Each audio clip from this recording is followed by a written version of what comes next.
Okay, so I've done a few of these now. Someone has to have a bingo on banned social medias. But once again, we're opening the book back up to talk about the book. Facebook, that is.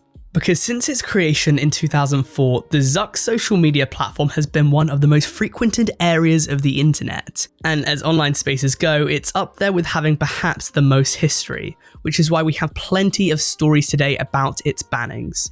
So without further ado, please make sure to follow me on all of my socials if you haven't already. And with that said, let's get into this. So one thing we have to get clear right off the bat is that Facebook, compared to most other major social media platforms, does not actually ban its users so much. So today we're going to mostly be talking about countries banning Facebook. This is a bit of a reversed Book of the Banned episode. But there are some very notable people who have been banned who we will get to later in the video. In the meantime though, this is a map of countries that do currently or have in the past banned Facebook, which as you can see, the more east you go, the more south it gets, with much of Asia having a ban on the platform. So first up, and perhaps most obviously, did you know that North Korea doesn't have Facebook?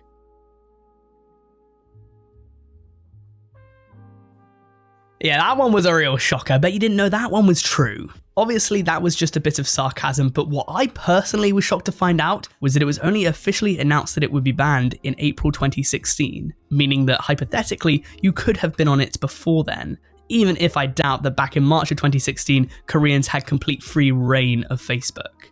Still, it was only officially banned in April 2016 as a bid to try and control its citizens' access to information outside the country. And I personally think that of all major social media apps, Facebook perhaps has the biggest links to being an American staple that's gone global, kind of like how McDonald's is in a ton of countries, but it's obviously intrinsically an American food chain.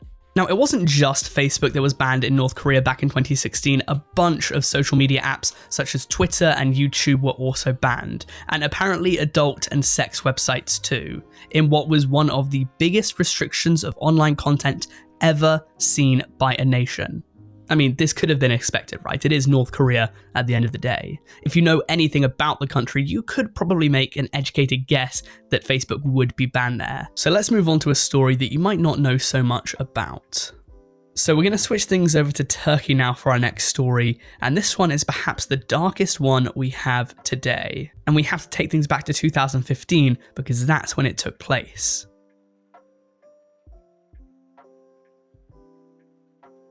It involves a man of the name Mehmet Selim Kiraz, who is a chief public prosecutor.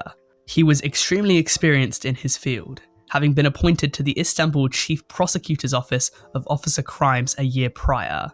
But on the 31st of March 2015, tragedy would strike when the then 46-year-old was taken hostage by members of the Revolutionary People's Liberation Front, an extreme Marxist party that was established back in the mid-90s.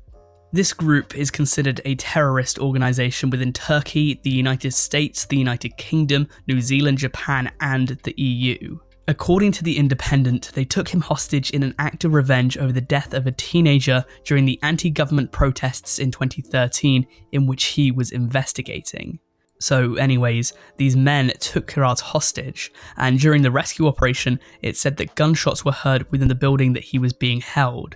The building was then stormed with the police shooting the attackers, but it would be too late as they had shot Kiraz in the head and he would later die in hospital. And you might be wondering why this would lead to Facebook being banned in Turkey, and it was actually because whilst Kiraz was being held, they took a picture of him with a gun to his head, which I will not be showing here. And about a week after his death, the photo leaked online. Turkey decided that in an attempt to put their foot down, they would have to temporarily block Facebook, YouTube, Twitter, and more than 100 other websites for a few hours, saying that anti-government propaganda would not be tolerated. These sites were given back to the people after their point was proven, but it's also to my understanding that in recent years, they've gotten more strict with their citizens' internet use. There is an American non-profit called Freehouse, and they do an annual index dedicated to analysing each country's democracy and political freedom. And one of these lists that they do is on internet freedom, where they gave Turkey a 32 out of 100, which ranked it 149th out of 180 countries. So apparently blocking sites such as YouTube, Twitter and Facebook, as well as others, isn't entirely uncommon within Turkey. This next one is very important, and instead of it being a story about how Facebook is banned in a country, this is a story of how Facebook has banned a certain topic. Because Facebook has a very interesting history with the topic of Holocaust denial.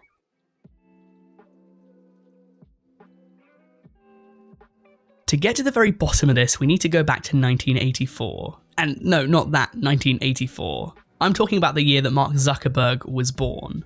And just in case you don't know, he was born into a Jewish household, with his great-grandparents, who were also Jews, immigrating to the United States from Central Europe. So you would assume that being raised a Jew, all forms of anti-Semitism would be harshly struck down from his platform, right? Well, until 2020, not exactly. Because in 2018, Zuckerberg came out to say that within reference to the Holocaust, Facebook would not remove any content that got it wrong. He went on to say that he didn't think that people were intentionally getting it wrong, perhaps he thought that this was merely down to ignorance than plain delusion. He definitely caught some heat from that, which I'm not surprised by, but I thought was interesting. 2 years later though, in 2020, he would change his mind and go back on that decision, agreeing with many of the people who had criticised his decision to not ban it back in 2018. The reason behind this was that it was deemed that there had been a recent rise in anti-Semitism globally, and false information was proving to be more and more of a concern for young people. For this reason, denial of that specific event was banned on Facebook. Obviously, I'm sure that this content was restricted in various Central and Western European countries anyway, because denial is illegal in such countries as Germany, Austria, and France. But 2 years on from its banning, and you could make the case that this kind of viewpoint is more prevalent than we've seen in a long, long time. And for that reason, you might consider this the correct decision, because the second we drop the ball, the second that we get the facts wrong, the second that we get false information normalized, is the second that this kind of stuff could repeat itself. Either way, many Jewish people, charities, communities, and organizations praised the move. It was stated by some Facebook higher-ups that eliminating this content wouldn't happen overnight, and it was reported a year later that a small amount of this content still ran rampant despite Facebook's attempts to try and suppress it. So a step in the right direction for sure, but we still have a trek to go. Much of this video has been about different countries' levels of online censorship, and we're going to follow that trend for our next story. So let's talk about why Facebook was banned in Iran.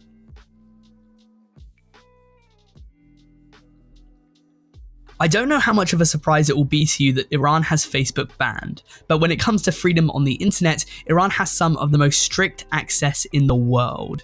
A decade ago, over 1/4 of all internet sites were blocked by the country, and as of 2013, 50% of the top 500 viewed websites were all blocked. The Iranian government has forbidden its citizens using Facebook since the 2009 election, between two men whose names I'd probably horrendously butcher if I tried to pronounce them. But we have to try anyways. On Facebook, there was a growing support for the challenger Mousavi against the incumbent, the president.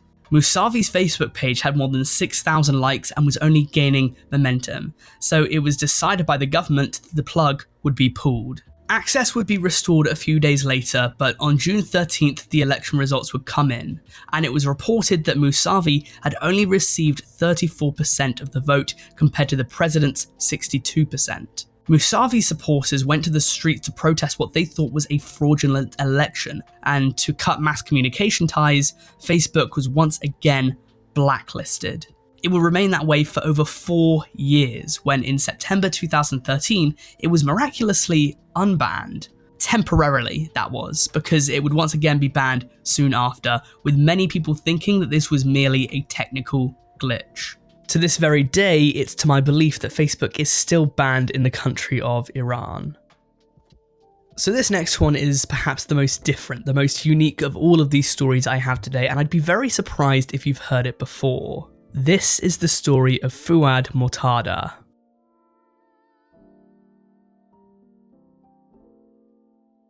So we have to take things back to 2008 for this next tale, and head over to Morocco because that's where it takes place. If you're not aware, just like here in the jolly old United Kingdom, Morocco has a monarchy. To be more specific, they have a constitutional monarchy, so it's not an absolute monarchy like some countries. The monarch does not have complete power. However, being a monarchy, there's a certain level of status they still have to uphold, and this status would come into question when Fouad Mourtada, an engineer, was found to have gone onto Facebook and create a profile of the Prince Roulay Rashid of Morocco, brother of King Mohammed VI. Eventually, the true identity behind this fake profile was found out, and let's just say when the authorities discovered this, they were quite displeased. Fouad was arrested on the grounds of villainous practices linked to the alleged theft of the prince's identity, and in February 2008 he was sentenced in Casablanca court to 3 years incarceration plus a fine of about 10,000 dirhams. But this wasn't before allegedly being horribly beaten and tortured at the hands of Moroccan police. But despite how horrendously he claims to have been treated, there is a happy ending to this story, which was that while he was behind bars, there was a large public outcry for his release. Moroccan blog sites went on strike, and more generally, the public gave their support to him, which led him eventually being released on the 18th of March 2008 after spending only 43 days behind bars. So yeah, a happy ending at the very least. Okay, this one goes without saying, but in case you don't know, Facebook is now banned in Russia, and it has been for a few months. I'm sure you can try and hazard a guess as to why. That's kind of stale news though at this point. I spoke about it very recently in my TikTok scandals video, because it was in the TikTok scandals video where I spoke about the splinternet occurring in Russia right now, with their citizens now being confined to their own online spaces, and with many of these online spaces being controlled by the government. What I'm more interested in though is the fact that there's been restrictions on what Russians are allowed to see for a few years now, and the specific incident related to Facebook that I think is worth looking at can be dated back to 2014.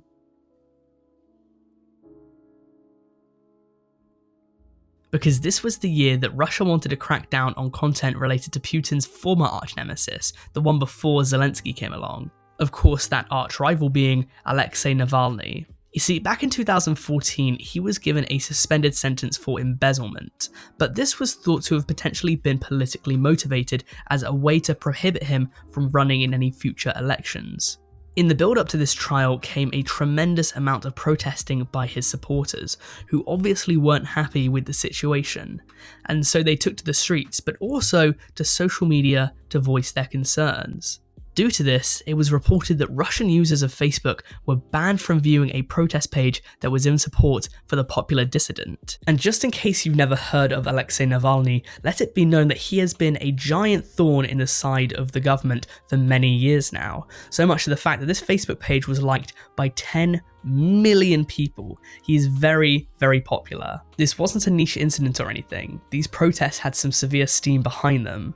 But just like in my TikTok video, I need to ask, how worried should we be that our governments can take our rights to information online away? It's kind of a scary prospect. Free access to information should not be controlled by the government, should it? At least not in my opinion. I don't know though, I'm not pretending to be an expert in Russian politics in the slightest, I'm just putting that information out there and you guys can be the judge of it. And I know that this story is related to Facebook, but you might be wondering where was the banning, and I will justify it by saying this. In those days that Navalny was arrested and tortured, I'll go out on a limb and say that he was not allowed to use Facebook. He, like his supporters page, was most definitely banned. Boom, justified. Okay, let's do this next one really quick because I've spoken about it really recently in an episode of the Book of the Banned. I believe it was the Instagram one, so let's just talk very briefly about Andrew Tate and controversial right-wing pundits.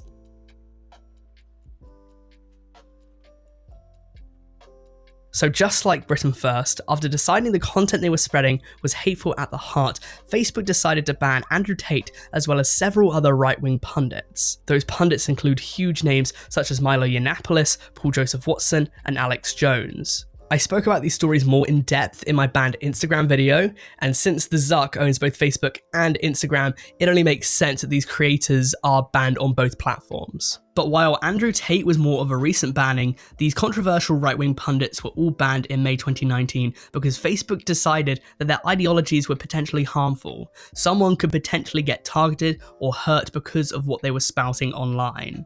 In the banned Instagram video, I questioned whether terminating their accounts would actually do anything or whether it would just force their supporters into unmonitored shadows and isolate them further from differing opinions. And I still question that. But if you're really interested in what I have to say about them in more detail, I'll put a video card up here, because I'm just kind of done with Western politics in this series. I spoke about it like 5 videos ago. I've said my piece on it. And now this story is perhaps the most interesting one I have today, which is why I wanted to save it. This is the story of Facebook's DIO List.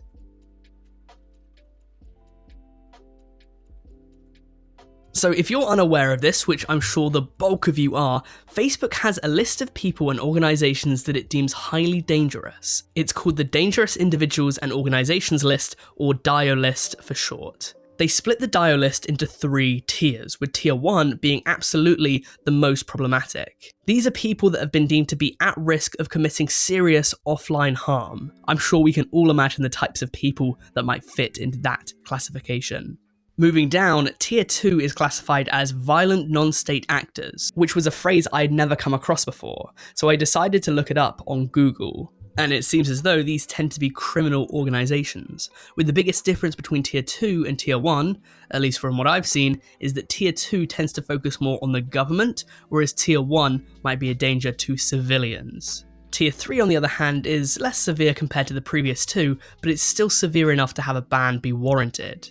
In general terms, this seems to be anyone who has severely violated the Facebook terms of service. Delving more into this topic, there is a news organisation based in the United States called The Intercept. I spoke about them a lot in my TikTok video, and these guys were actually able to intercept the DIO list, and their report on it was absolutely fascinating. They claim that terrorism made up about 70% of tier 1, mainly comprised of Middle Eastern and South Asian individuals and organisations, which it went on to claim that people of those ethnicities are overrepresented on the list. However, before you go out blaming the Zuck for this, it should also be mentioned that The Intercept included a very interesting piece of information, which was that the DIO list in large part comes from the US government. In fact, over 1,000 entries on the list come directly from there. And it should also be said that of course not all people on the list are of Middle Eastern or South Asian origin. There are over 250 white supremacist groups and individuals on the DIO list in tier 1. Though it should also be said that it has been claimed that many people from white supremacist groups are being treated a bit lightly and placed into tier 3 when it could be argued that they deserve to be put higher. So there is a lot going on here, but basically every report that I've seen on it boils essentially everything down to race, but that's not the only way that you might be able to split apart and analyse these groups. All in all, if we're breaking things down, 53% of people on the list are linked to terrorism, 23% are militarised social movements, 17% are hate groups, and just under 5% are criminal groups, with 1% being comprised of violent non-state actors. Upon doing more research into the list, which I just find fascinating by the way, I stumbled upon a bit of information that rocked me to my core, which was that Facebook has a sort of algorithm in it, just like YouTube, that's job is to eliminate propaganda and false news and the sort as quickly as it can. And I found out that it took down 1.9 million pieces of ISIS and Al-Qaeda content, which is absolutely gargantuan and shocking, but what might be even more shocking was that this was in 2018 alone. And that might be even more shocking, but I'll top it because that was in the first quarter of 2018 alone. 1.9 million pieces of content eradicated in 3 months. That is wild. There is no other words to describe it. And of this content, 99% of it was detected by its algorithm or Facebook's human reviewers. So only 1% was reported by Facebook's users, which fair play. So yeah. Just to wrap things up on this story, many people, including Facebook's independent advisory board, have asked the platform to release the list for the sake of transparency. But I don't think they've officially released one yet, even if The Intercept, my knight in shining armour, did release something they've dubbed a reproduce list, which it said that it lightly edited for clarity. And it said that it released this list for the public to take a gander at and come to their own conclusions about. I don't know if I'm allowed to show this or anything. If my video gets demonetized, I guess it will be blurred, because I don't want to be known as a whistleblower by the US government or anything for drawing the eyes of tens of thousands of people on the internet towards it, but it's literally out there online, so I'm going to assume that it's good to go. Very interesting in my opinion, and I hope you found it the same because that's all we have time for today. If you enjoyed this video, please like and subscribe, and I'll see you in the next one. Thank you for watching.